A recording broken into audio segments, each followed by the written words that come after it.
Astăzi s-a citit unul dintre cele mai frumoase cuvinte pe care cel mai mare om care a existat pe acest pământ le-a rostit și care a spus: lăsați copiii să vină la mine și nu-i opriți, căci împărăția lui Dumnezeu este a celor ca ei.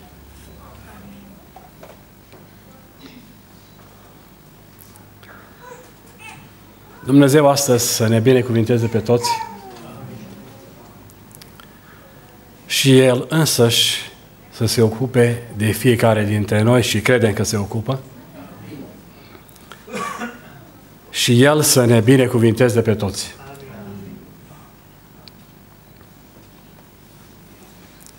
A fi este cel mai mare lucru din univers pe care noi l-am experimentat și îl experimentăm.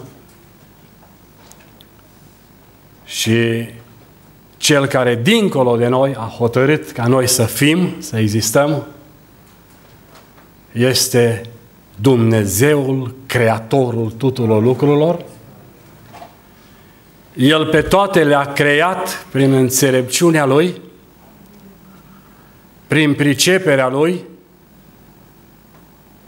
și toate câte le-a creat El sunt frumoase și rămân așa cum le-a creat El. Și acest Dumnezeu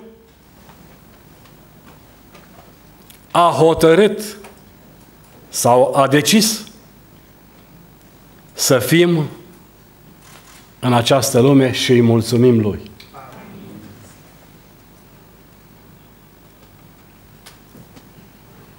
Creația este una dintre cele mai mari lucrări pe care le-a făcut El. Și oamenii de știință vorbesc despre macrocosmos și despre microcosmos. Și sunt lucruri ciudate pe care omenirea după 6.000 de ani încă nu le cunoaște și doar în parte le zărește, în parte le știe. Dar Cel care știe totul și cunoaște totul este acest Dumnezeu. Și vreau să spun că viața fiecăruia dintre noi este o taină. Este darul lui Dumnezeu și este o minune pentru fiecare dintre noi. De aceea noi trebuie să-i mulțumim acestui Dumnezeu că existăm și suntem. Pentru că noi suntem atât de armonic și divin alcătuiți, încât numai El ne-a creat și El, din El, spune Sfântul Apostol Pavel, din El, prin El și pentru El sunt toate lucrurile a Lui să fie slava în veci de veci.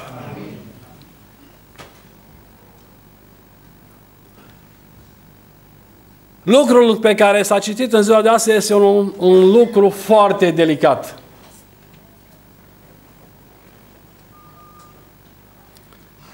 Dar Dumnezeu se ascunde în spatele acestei taine.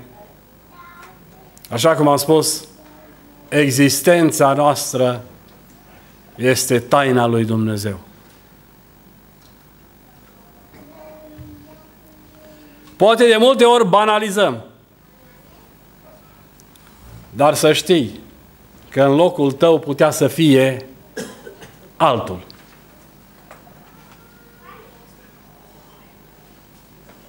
Putea să fie sute sau putea să fie mii.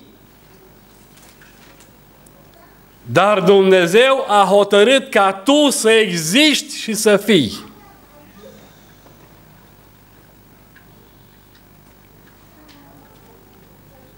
De aceea, tu să mulțumești lui Dumnezeu că existi.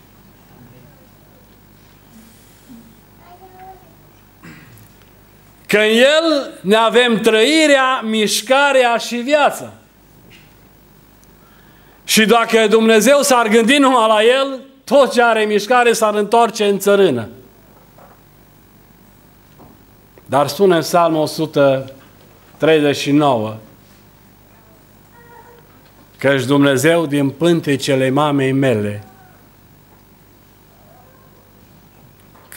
când eram în pântecele mamei mele, El mă cunoștea, mă știa.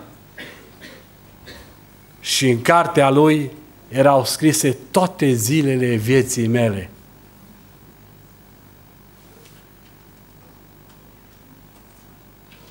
Fraților, eu am născut pe toți copiii pe care mi-a dat Dumnezeu. Am avut 7, dar îmi trăiesc 4. Să știți că fiecare om este unic în felul lui. Și Dumnezeu atât de mult te-a iubit încât a făcut totul pentru viitorul tău, pentru fericirea ta. A făcut tot ce a putut ca tu să trăiești, să existi și să ai viață veșnică, slăvit să fie Dumnezeu.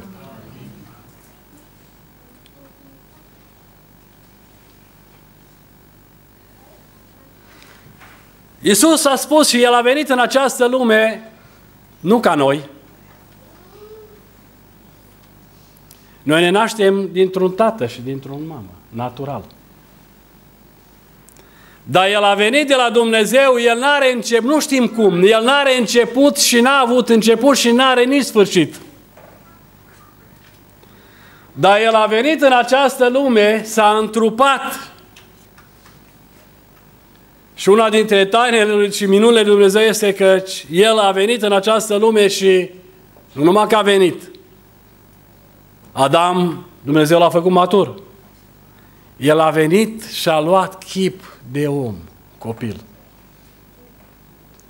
S-a născut într-o iestre din Betleem și atunci când s-a născut, lumea nu știa. Dar la nașterea Lui au cântat îngerii. Oamenii au ascultat îngerii cântând. Pentru că Iisus a venit în această lume. Dar să știți că la nașterea noastră Dumnezeu asistă și Dumnezeu se bucură pentru că noi existăm și suntem.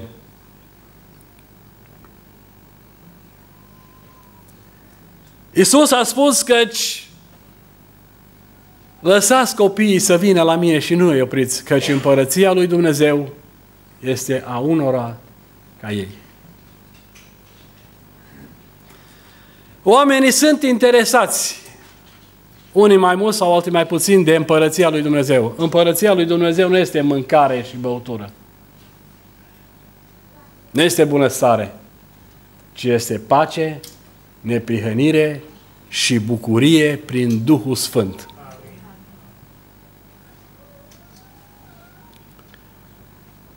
Fiecare om e atât de complex încât e mai complicat decât soarele. Soarele ăsta luminează de mii de ani și universul ăsta există. Dar dacă veți citi în Ieremia, în profetul Ieremia, spune Dumnezeu acolo că eu le-am creat pe toate, dar eu am întocmit Duhul omului în el. Da, omul este cea mai mare făptură din univers. Toate le-a creat Dumnezeu, dar noi purtăm chipul și asemănarea lui Dumnezeu. El nu ne-a creat să murim. Moartea este un accident în lumea noastră. El ne-a creat să trăim și noi trăim prin voia Lui. Și nu numai atât. Deși primul om a căzut din grația lui Dumnezeu, Dumnezeu n-a lăsat lucrurile așa și la vremea hotărâtă l-a trimis pe Iisus să vină în această lume, să trăiască în toate ca și noi, dar fără păcat, și să moară pentru noi. Pentru omul care are conștiință de sine, pentru omul care poartă chipul și asemănarea lui Dumnezeu, Iisus a venit să moară. N-a murit pentru soare, nici pentru lună, nici pentru numărul stelelor, nici pentru universul acesta infinit. Ci El a murit pentru noi, pentru că era unica și ultima șansă să fim reabilitați și să fim uniți cu Dumnezeu pentru eternitate. Slăvit să fie numele Său. El a venit în această lume să ne reprimim iarăși valoarea. Și cel mai mult spune că atât de mult a iubit Dumnezeu lumea, încât a dat pe singurul Lui Fiu să moară, pentru ca oricine crede El să nu piară, ci să aibă viață veșnică. Copiii sunt darul lui Dumnezeu. Și El, Dumnezeu ne-a dat și ne-i dă. Și spune în altă parte căci îngerii lor, copiilor, privesc fața lui Dumnezeu. Atunci când vine un copil în lume, să știți că este asistat de îngeri și de Dumnezeu prin îngeri. Și să lăsăm să vină pentru că ei sunt nevinovați. Și nu numai că sunt nevinovați, Dumnezeu lucrează prin ei în lumea noastră. Să știți că fiecare copil este darul lui Dumnezeu și Dumnezeu vorbește și ne vorbește prin ei și vrea ca Dumnezeu să ne desăvârșească, să ne smerească și să ne arate împărăția lui Dumnezeu pe care noi putem să o vedem în fiecare zi prin viu grai. Privește la ochii nevinovați a unui copil. Privește la smerenia lui. Privește la atitudinea lui, la dependența lui totală de Dumnezeu. Și Dumnezeu ne vrea pe fiecare dintre noi să fim copii. Să lăsăm dragostea lui Dumnezeu să ne cuprindă și să răspundem cu dragoste la dragostea lui Dumnezeu. Copiii sunt împrejurați, sunt întâmpinați de dragostea părinților. Și cel mai mic este slujit de cel mai mare. Și Iisus a spus așa, sunt probleme între voi. Și între ucenici au fost probleme. Dacă vrea cineva să fie mare între voi, să se facă slujitorii tuturor. Cine este cel mai mare? Copilul sau părintele? Copilul. Pentru că în slujba lui Dumnezeu a pus atât pe tata cât și pe mama. Și copilul este urmărit și înconjurat de iubire până la 20 de ani, până la maturitate. Și Dumnezeu se folosește de tată și de mamă și Dumnezeu îl învață că omul trebuie să fie smerit, că nu, Dumnezeu dă har celor smeriți și să împotriva celor mândri.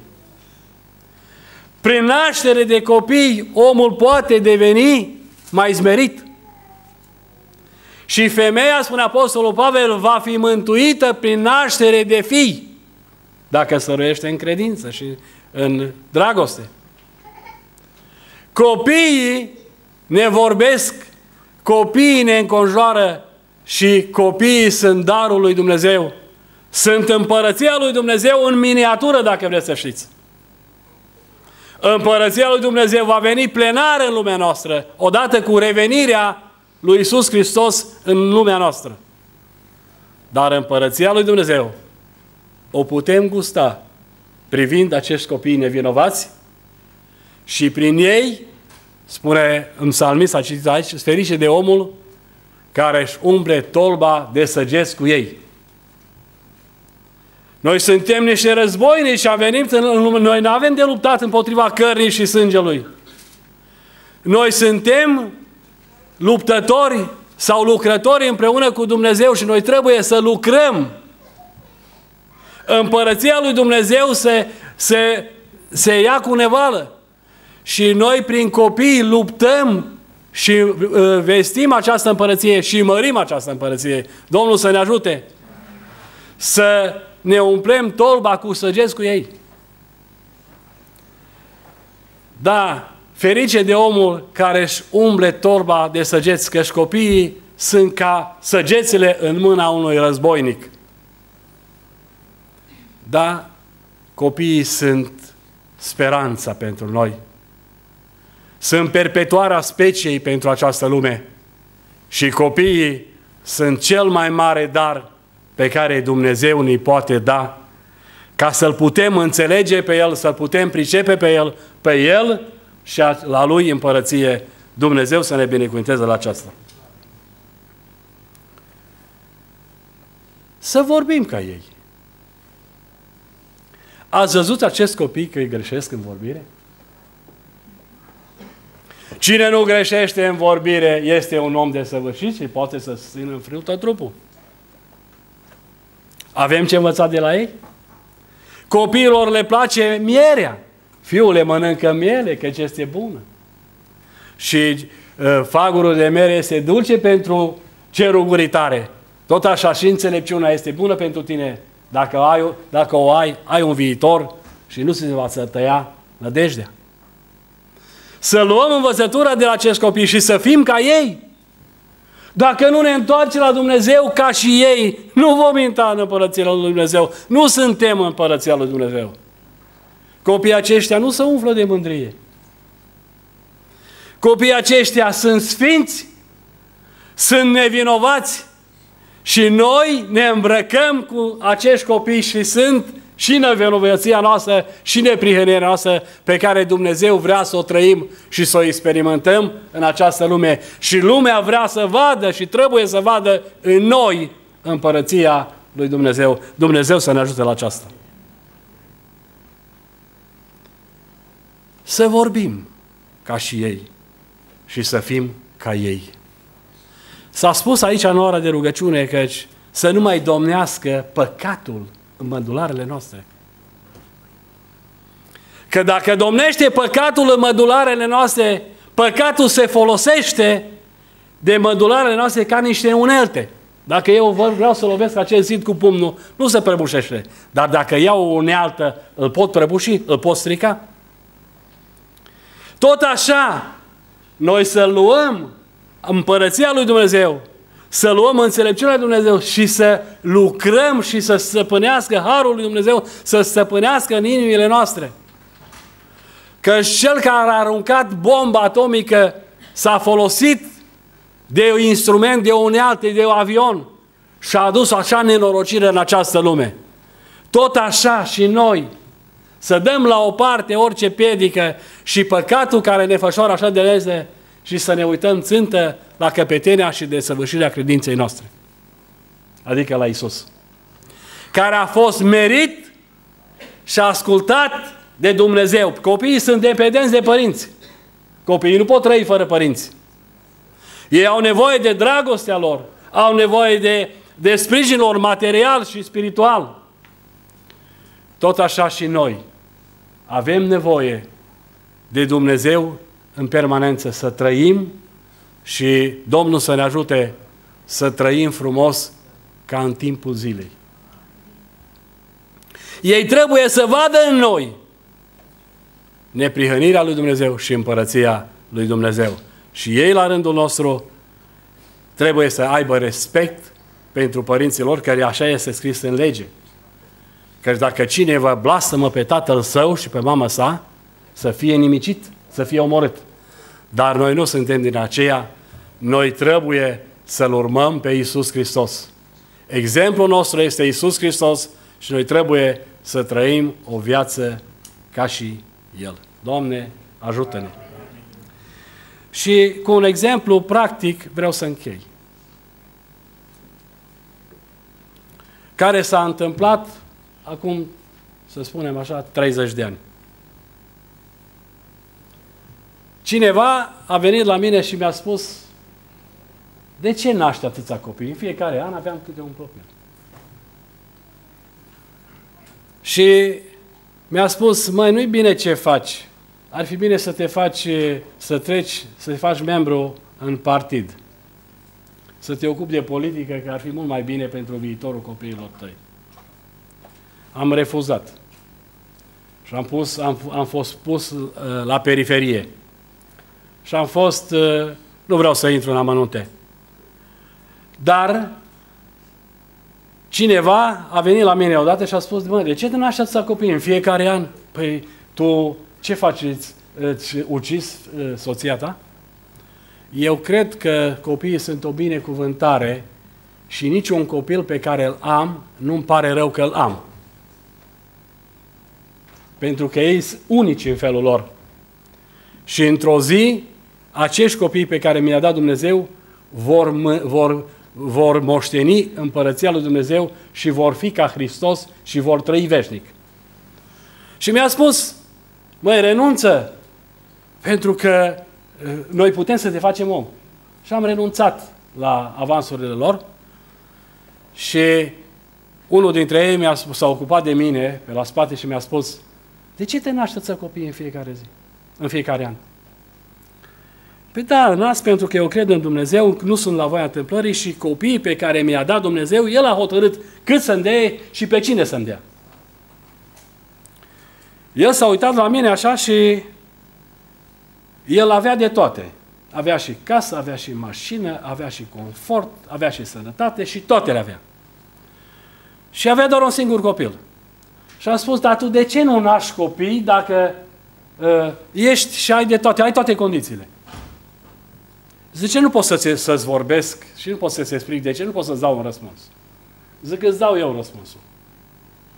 Tu nu naști copii pentru că ești rău și te iubești pe tine mai mult decât te iubești pe copiii tăi. A avea copii înseamnă să renunți la iubirea de sine și să iubești pe copiii tăi. De aceea nu naști pentru că ești materialist, ai de toate și nu vrei pentru că tu nu crezi în Dumnezeu. Dar cred. Dacă crezi în Dumnezeu, tu trebuie să naști copii. Și atunci el s-a hotărât, era într-o seară. El a spus: să știi că o să nasc copii.